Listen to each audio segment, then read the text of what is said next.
Ladies and gentlemen, it is my distinct honor and privilege to be here this morning to administer the oath of office to Marty J. Walsh as the new mayor of the city of Boston. Marty, there will be 3 separate oaths. Please raise your right hand, put your left hand on the Bible, and repeat after me. I, Marty J. Walsh. I, Martin Joseph Walsh. Do solemnly swear. Do solemnly swear. That I will bear true faith and allegiance. That I will bear true faith and allegiance. To the Commonwealth of Massachusetts. To the Commonwealth of Massachusetts. And will support the Constitution thereof. And will support the Constitution thereof. So help me God. So help me God. I, Marty Joseph Walsh. I, Martin Joseph Walsh. Do solemnly swear. Do solemnly swear. That I will faithfully and impartially. That I will faithfully and impartially. Discharge and perform. Discharge and perform. All the duties incumbent on me. All the duties incumbent on me. As mayor of the city of Boston. As mayor of the city of Boston. According to the best of my abilities. According to the best of my abilities. And understanding. And understanding. Agreeably to the rules and regulations. Agreeably to the rules and regulations. Of the Constitution. Of the Constitution. And the laws of the Commonwealth. And the laws of the Commonwealth. So help me God. So help me God. I, Marty Joseph Walsh. I, Martin Joseph Walsh. Do solemnly swear. Do solemnly swear. That I will support the Constitution of the United States. That I will support the Constitution of the United States. So help me God. So help me God. Congratulations. Thank you, Chief.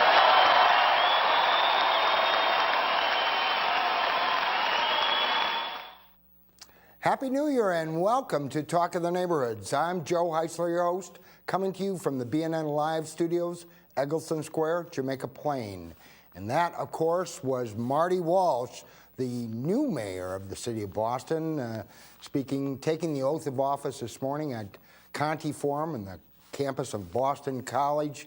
Tonight on Talk of the Neighborhoods, we'll talk about the new mayor's speech, the expectations, and the challenges ahead for him. Joining me, 4 different experts in their field, and we'll get their analysis as well. All that and more tonight on Talk of the Neighborhoods.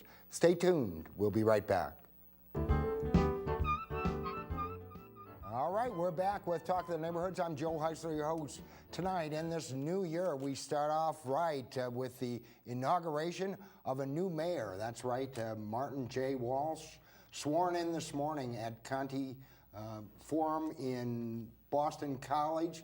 And tonight, we'll do a little analysis of that, and joining us some very special guests in this first segment. 2 men who really need no introduction, experts in their own fields. First of all, joining me on my immediate left, he's the president of the Boston Municipal Research Bureau, the fiscal watchdog of the city of Boston. You know him, Sam Tyler. And Sam, thanks for coming in. Thanks, Joe. And from the Urban League of Eastern Massachusetts, the president and CEO, Darnell Williams, joins us as well. Nice to have you here as well. Always a pleasure, my friend. Happy New Year to you. Thanks so much. Thanks for coming in. Well, let's start with the speech. Were you inspired, guys? There's a big crowd out there, very colorful, a lot of pageantry, great music. I was very inspired. I thought it was a great turnout.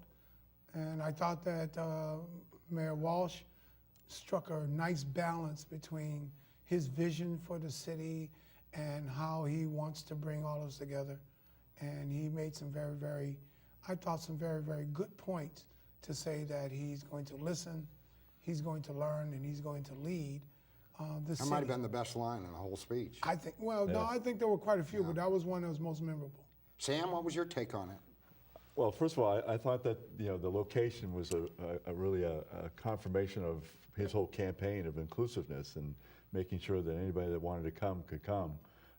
I thought he hit all the main points that he has made during the campaign, and the key points in terms of public safety and education and inclusiveness and economic development and jobs.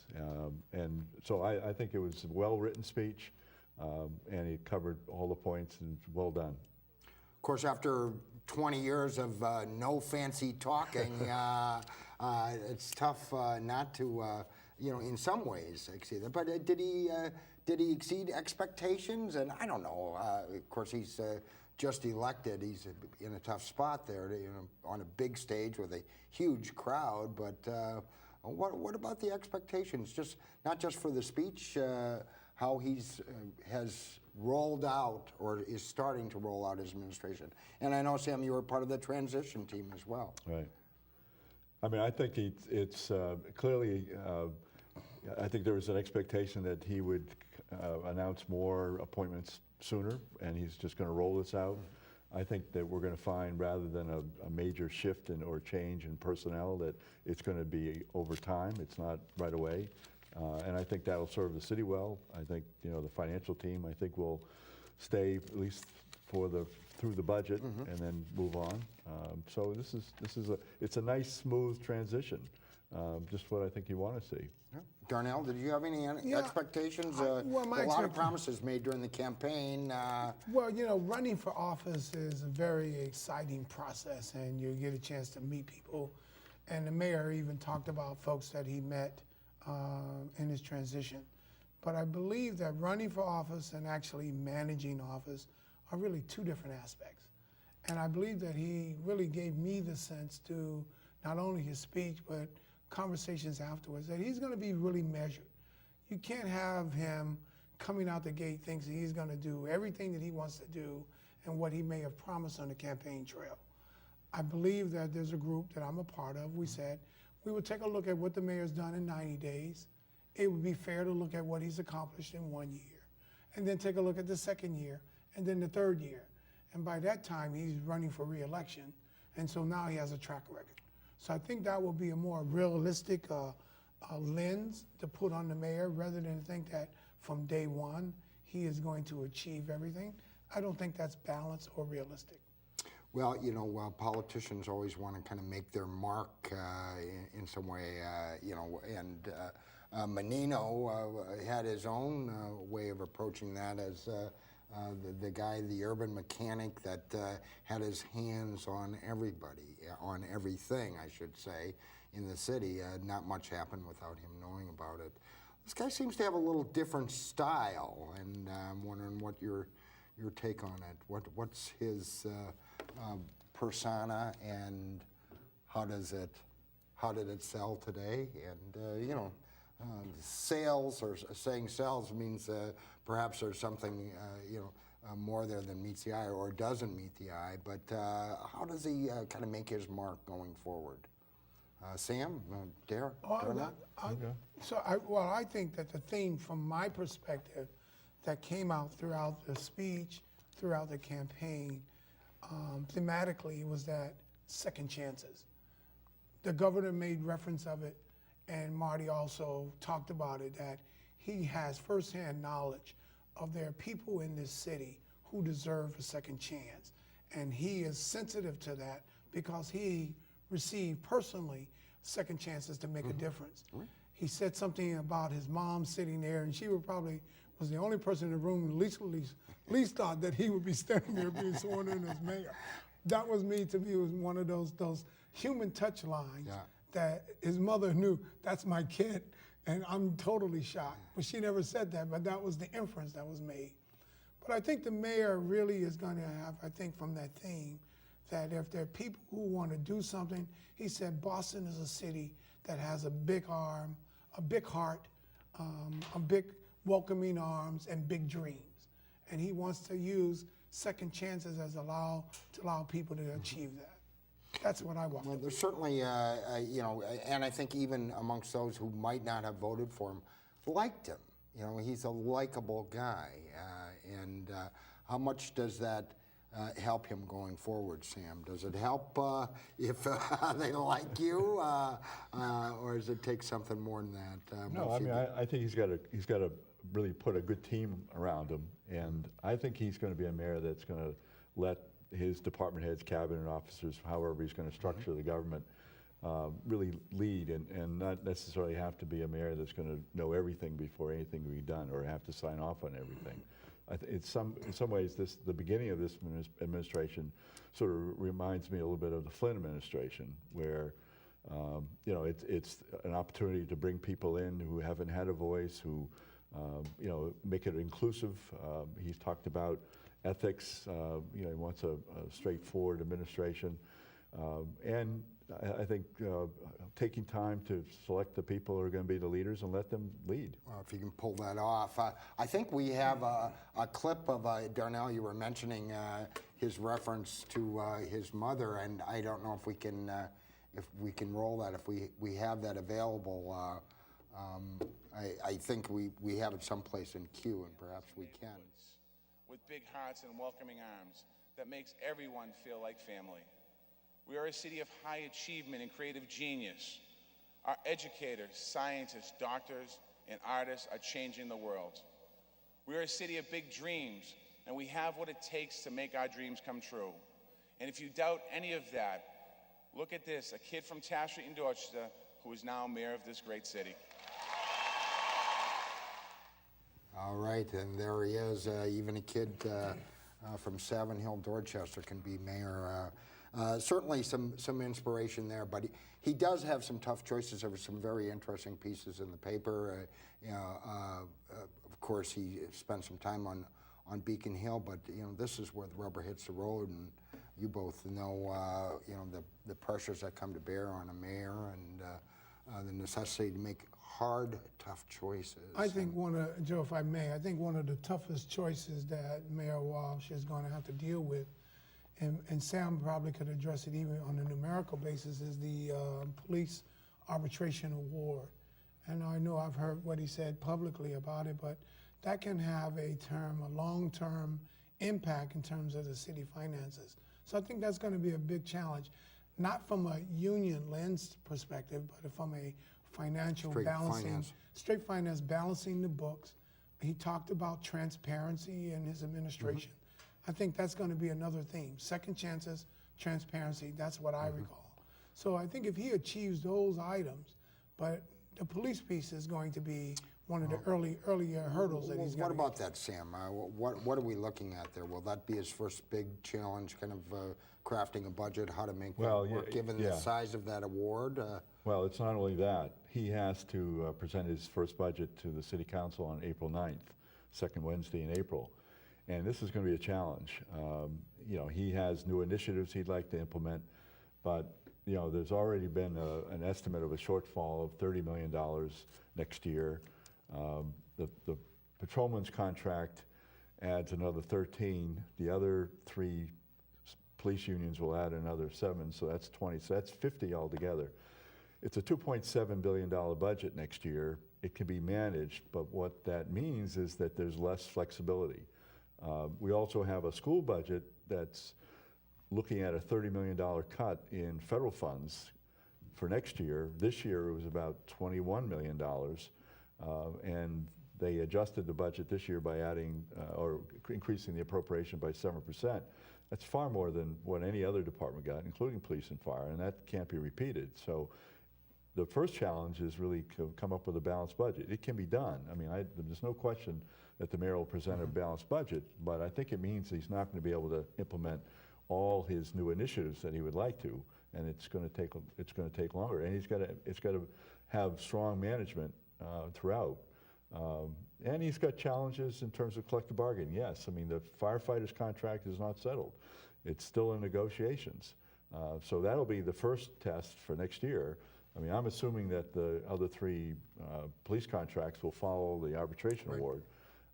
He's got a situation with the schools. He wants to improve schools. He wants to reduce the achievement gap. But there are, of 127 schools in Boston, 60 of them are level 3 low-performing schools, the lowest 20% in terms of student achievement. So, you know, he's talked about making some changes, but these are big challenges. You got to have the cash to do it. And talk about a little bit now. He didn't name, with the exception of, he named a chief of staff just on Saturday, I believe it was, and then on Sunday named Felix Arroyo to be Health and Human Services Director. And but there really hasn't been much else forthcoming. Does that bode well for him? I mean, should he be approaching this gradually? You said you think some of the finance people from the Menino administration will stay on, but For a little while. what Yeah. does that say? No, I think what's going to happen is that you'll see some temporary appointments, maybe the incumbents who stay a little longer, maybe somebody different, and that's going to give him time to, make a decision as to who the permanent person would be. So there's not going to be a real rush. I mean, I think we'll still hear appointments, but it's going to happen over time. And I think, Joe, that And these are young guys. Will Yeah. they all be, they'll be putting us Well, out to pasture, won't they? we will be careful when we use the word we.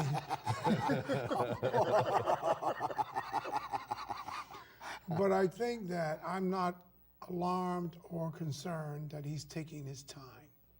I think that tells me that he's being very measured, he's being very strategic, he's thinking about it and talking to folks where he can make some solid choices that's going to help him and surround him with the right management team. That shouldn't be a concern.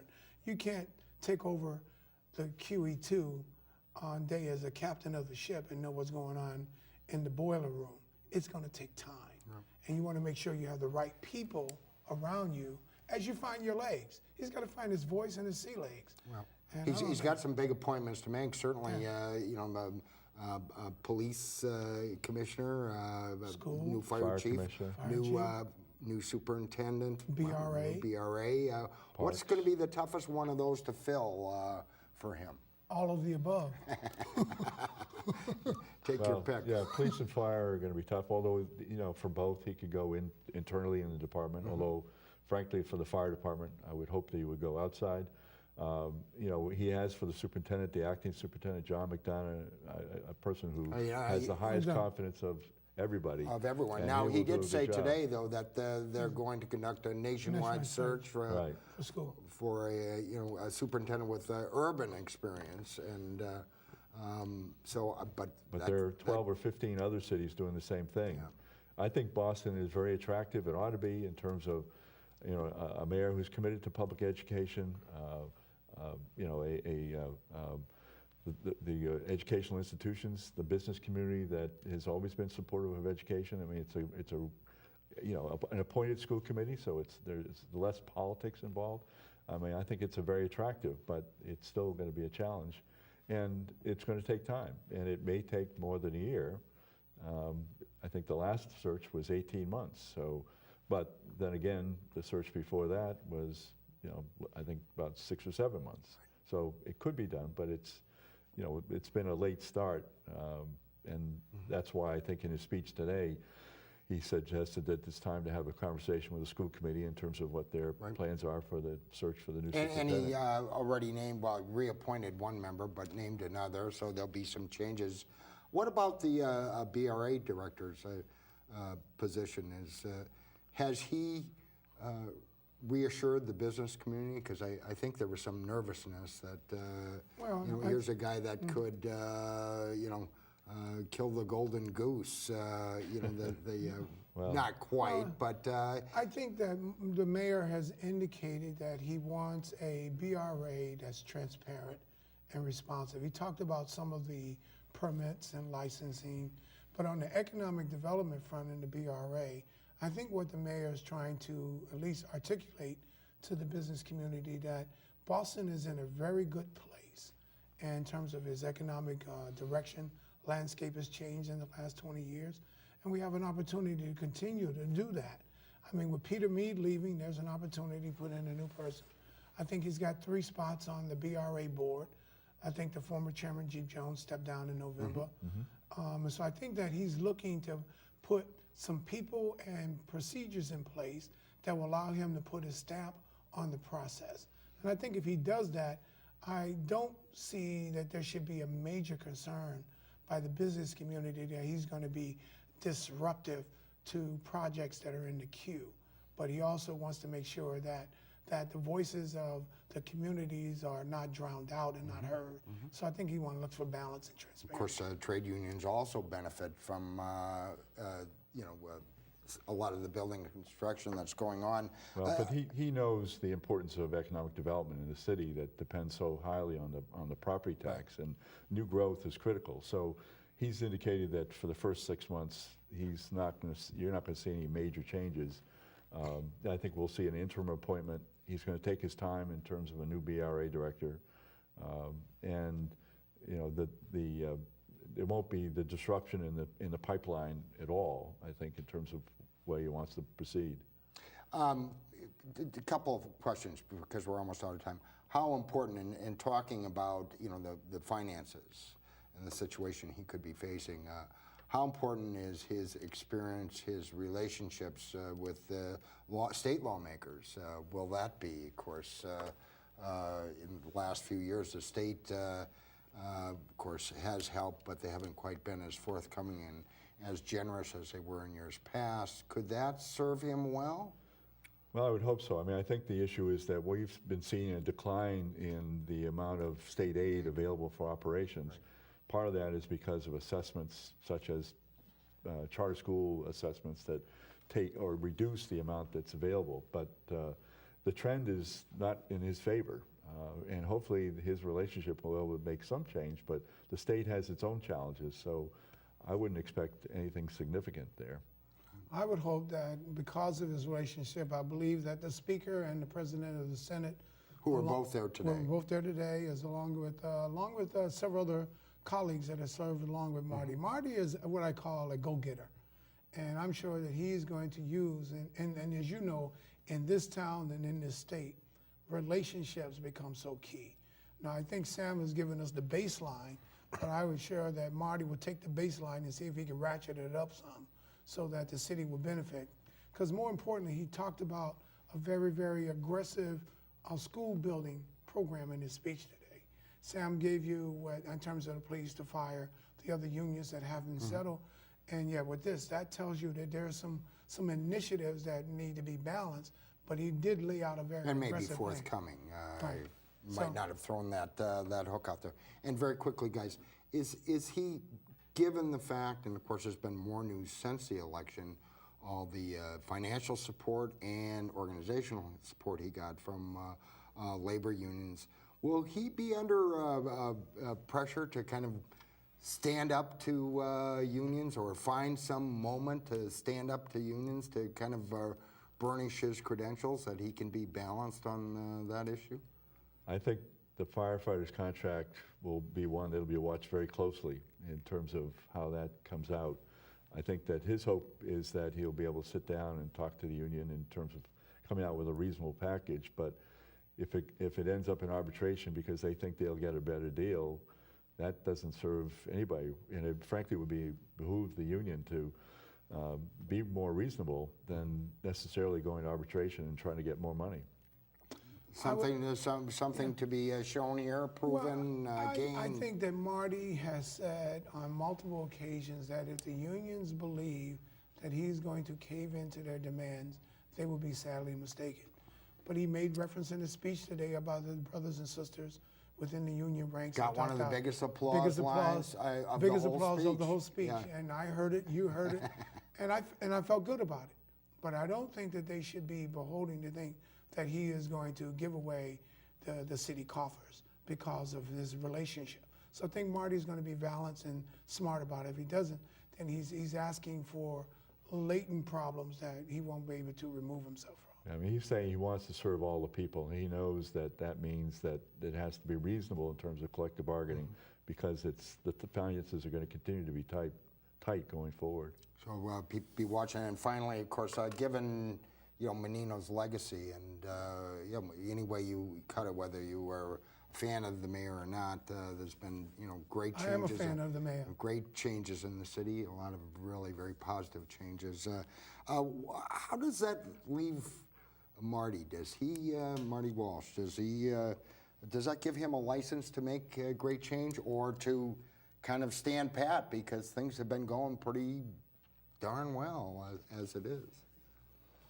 I mean, I think that there's plenty of opportunity for change from an administration that's been in office for 20 years. So I don't think it's stand pat at all. I mean, I think it's just a change in terms of what he'll need to do just to be able to manage, to be able to provide basic services will require change. He's made an appointment today that consolidating two former cabinet offices. So that consolidation, what he's looking for in terms of savings in the school department, I mean, I think there's going to be, over time, significant change beyond what we're seeing now.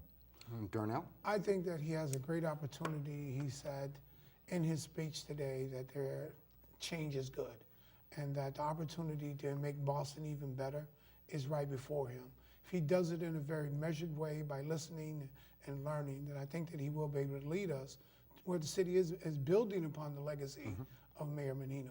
He talked about really bringing together some folks dealing with violence. I think we should not lose sight of that. That was huge to me, that he talked about he wants to deal with that. Including the mothers of murdered children. So I thought that was a very, very human side of second chances, so that folks know that they have a mayor that's sensitive to these issues.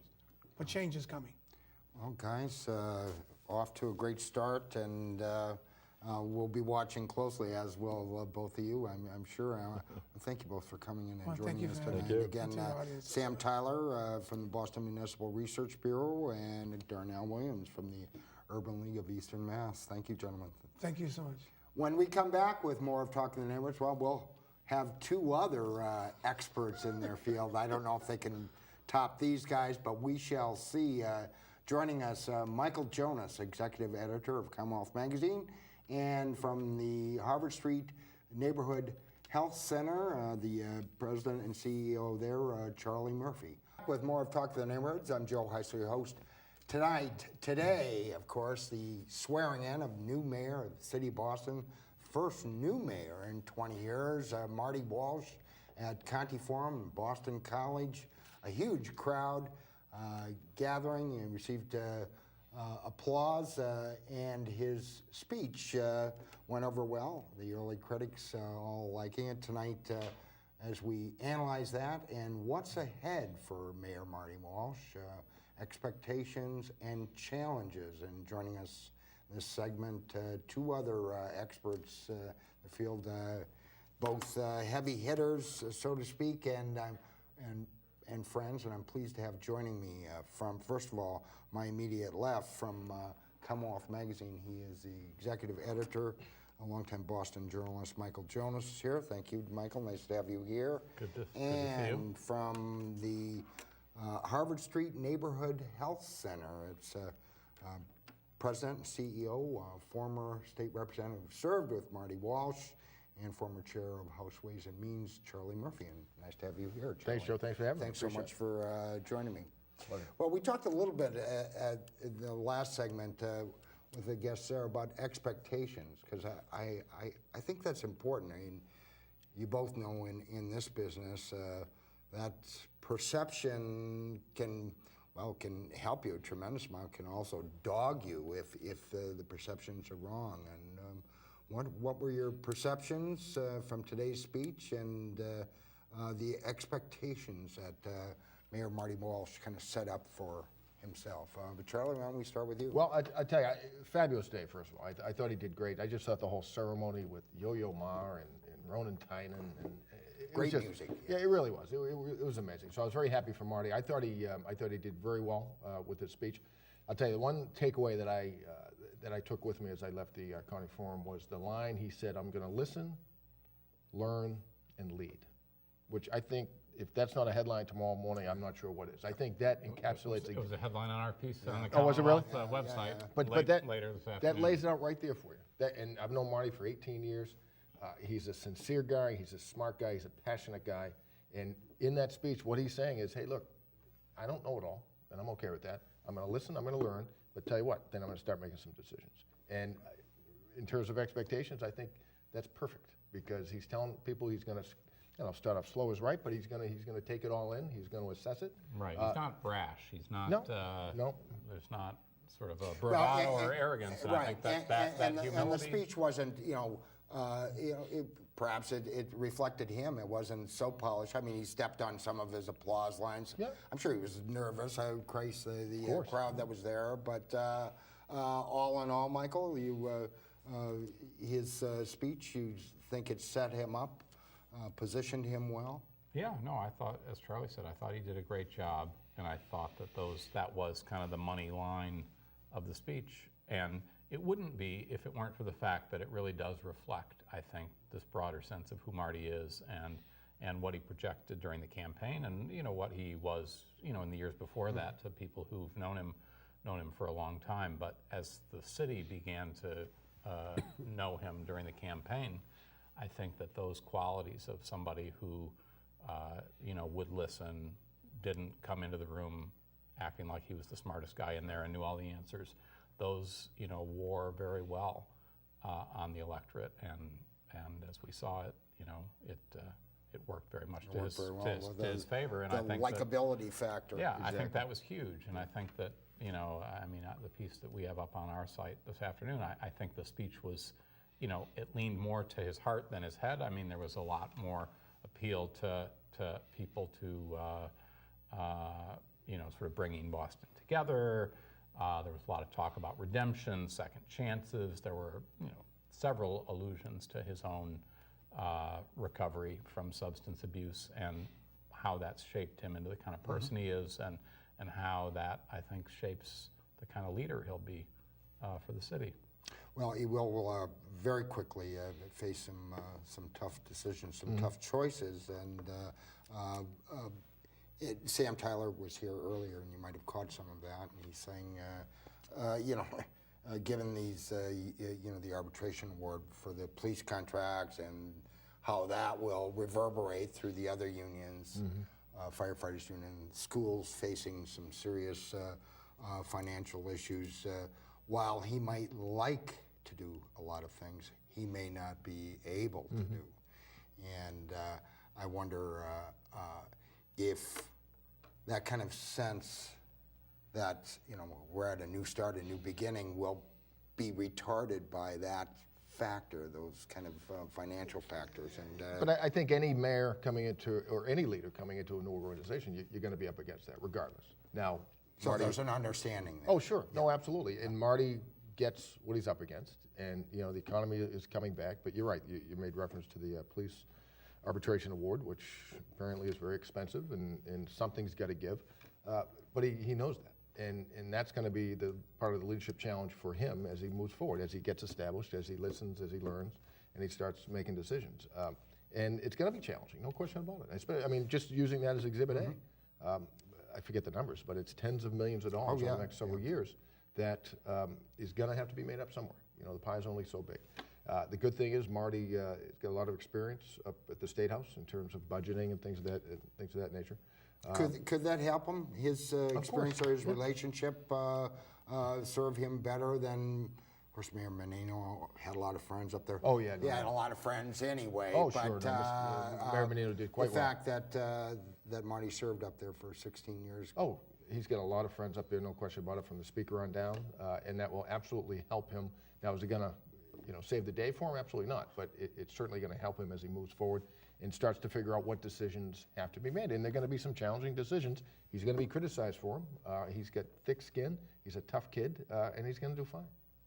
Michael, of course, some of the promises that were made, everything from the reflection of the administration, at least half people of color, which reflects the city, talking about eliminating the achievement gap, universal full-day kindergarten for all.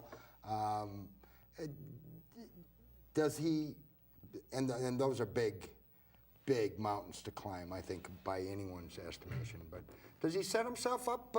I keep thinking of Mayor Menino's comment, and you remember it well from his very first inaugural, judge me by my record in education. I'm paraphrasing. Judge me harshly, I think. Judge me harshly, and well, 20 years later, the city is still struggling with schools. Yeah. Does he put himself on the spot there, though? I mean, I think he has. I think he certainly has on a few issues. As you say, the early education is one that's going to be expensive. I mean, he made it a cornerstone of his education platform to bring universal pre-K across the city. I mean, that's something Mayor Menino has wanted. It's not a new policy direction for the city. It's one that the Menino administration was pursuing, but within the limits that they had of budgeting and space and all the other considerations that go into planning for that kind of expansion in the schools. I think the cabinet pledge that he made is also, I don't have the inside information on it, but one could speculate that that might be part of the reason for what has been characterized as kind of a slow start in terms of naming people. I think that it may be proving more challenging than they thought. Maybe that's the reason for it. I was going to ask you match. about, does that put him, you see Bill de Blasio in New York naming various people to posts, including Right. Bill Bratton, of Right. all people. We haven't seen that here, with the exception of, of course, Felix Arroyo, who was just named to head up health and HHS, in human services, and a young guy who's a former protege of Mayor Menino's to be his chief of staff. But other than that, we haven't heard much. Yeah, no, I think if there's one thing that's maybe been sort of quietly dogging him over the last few weeks during the transition, I think, has been questions about when, when he's going to start to make some appointments, and this perception that things have been going a little more slowly than people had thought they would. I think they've gone a little, not maybe slower than Marty thought they would too, because he's at times sort of backed out of certain timelines in terms of when we could expect to hear things. So, on the flip side, it suggests they're giving real due diligence to these picks, and I think in the long run, people would rather that they take a little more time and get it right. I heard somebody saying, there's maybe 50 or 60 really top picks. They want to get all of them right. And nobody ever gets that right. I mean, if you bat, 500 is acceptable if you can bat, 2 out of 3 Right. and not have 1/3 of them. It's just the nature of these, very high profile, high responsibility appointments where you're matching people into positions that are things that they've never taken on before, and you just don't know. And then some percentage of them are not going to work out. That's just inevitable. But I think they're probably just trying to do the best they can to sort of start out with a good team. And I think another just to And will he be under pressure to reward a lot of people that? well, I think that's human nature. And so here's the thing. This is the way I look at it. The media is always going to find something, right? They're never happy. No offense. That's just what you do, right? That's right. And that's fine. That's the model. That's Right. great. So it so happens that Marty has not put together his entire cabinet. Therefore, people are going to be critical of that, which is fine. That's great. Now, play it out. Had Marty named his entire cabinet and gone 500, right out of the gate, Right. he would have been crucified, right? There'd be something.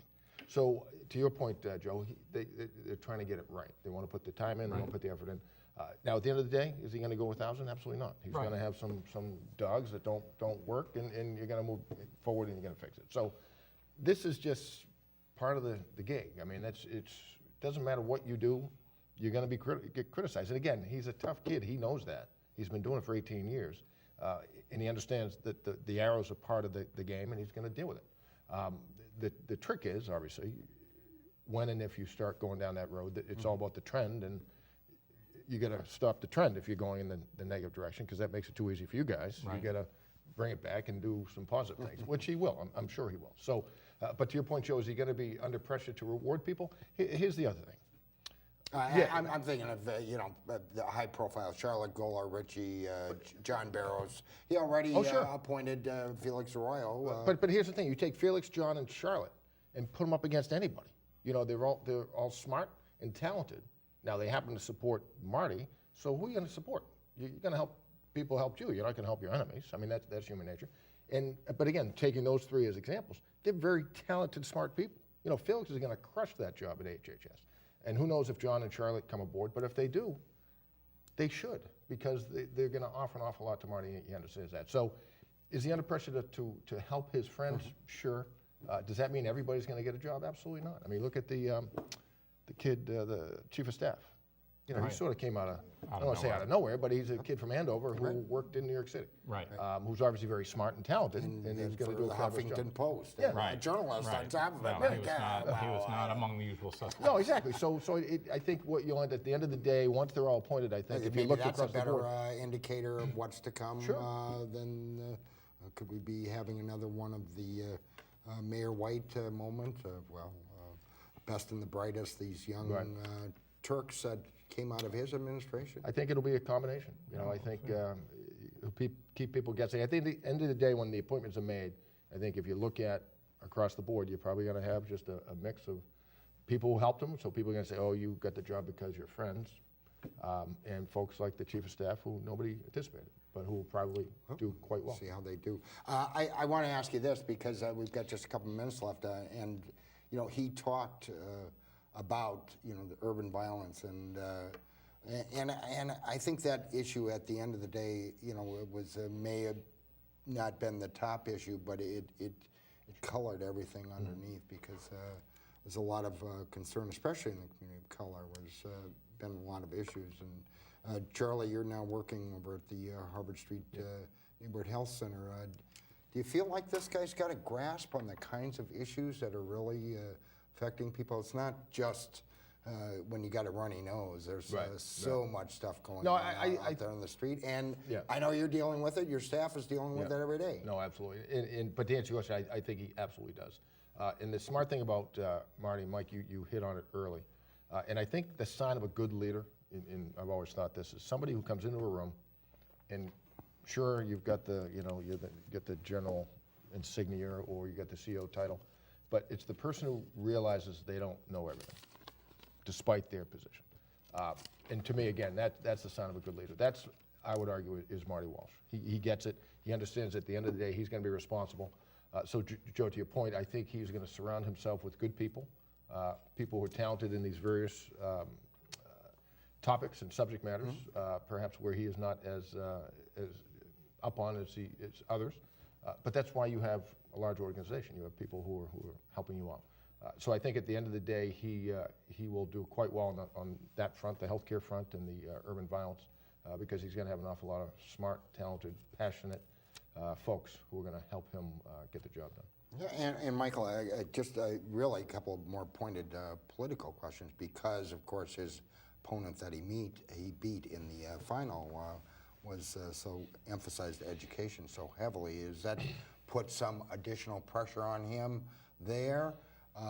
And also, you know, when it comes to, you know, union contracts or union issues, is he under additional pressure there to kind of show some balance that, you know, than anybody else would be because of the support he received?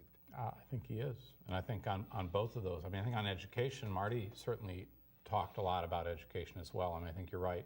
John Conley really made it the signature issue of his campaign, and in doing that, I think he elevated its role throughout the campaign and sort of forced the other candidates to sort of step up on it.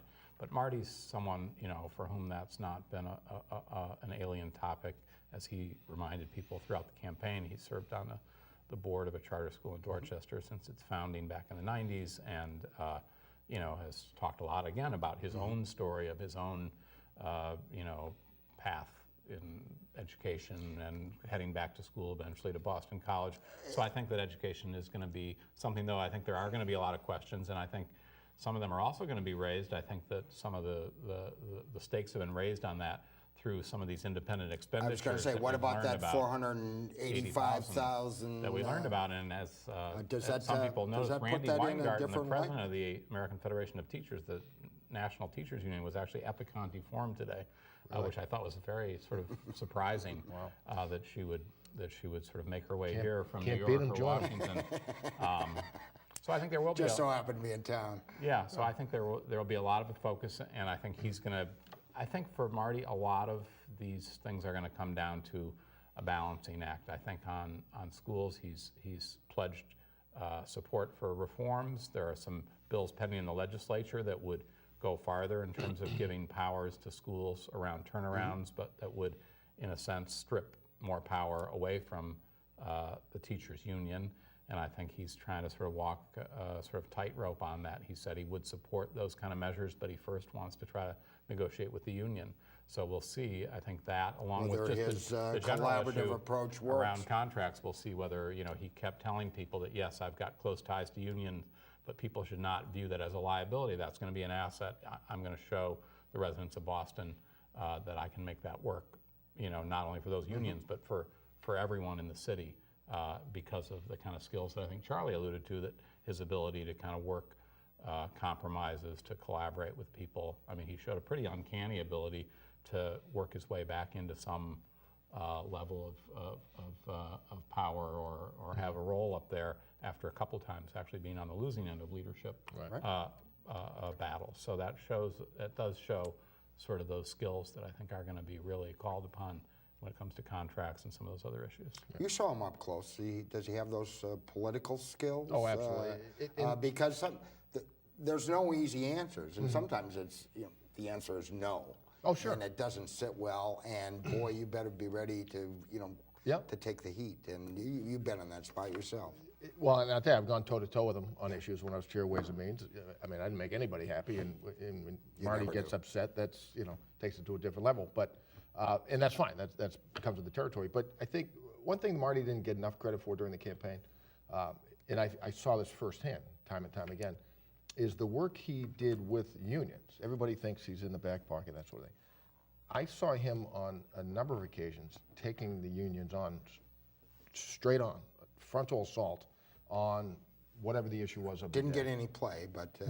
but he was getting his teeth kicked in behind closed doors.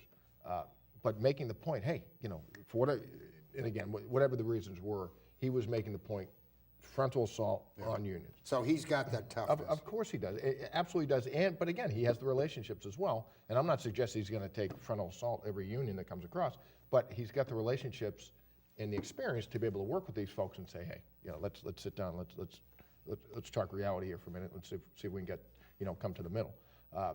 So he absolutely has, the backbone, if you will, to take on whatever group, and not just unions. Just pick a group, pick a constituency, whatever the case may be.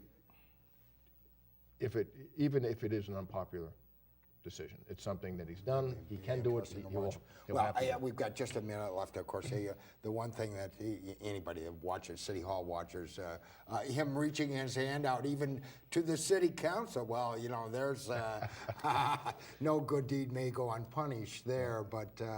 Of course, the news today, there's a new City Council President, Bill Lenahan, and